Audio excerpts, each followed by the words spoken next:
Die jare wat sy na haar man se dood alleen deurgebring het, was aanvanklik moeilik, maar sy het stadig maar seker die diep isolasie begin geniet.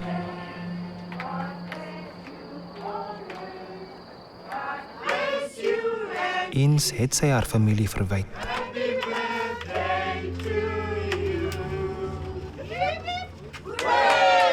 Hoe langer die gaps tussen hulle se besoeke geraak het, hoe meer het sy detach.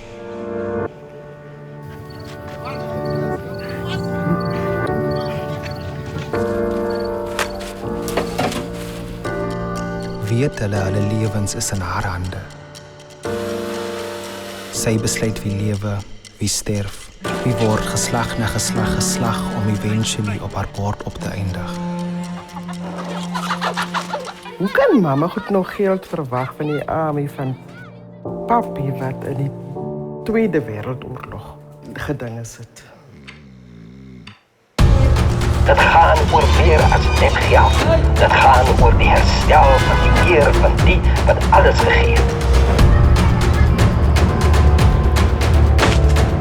Mama is nou al 80 jaar.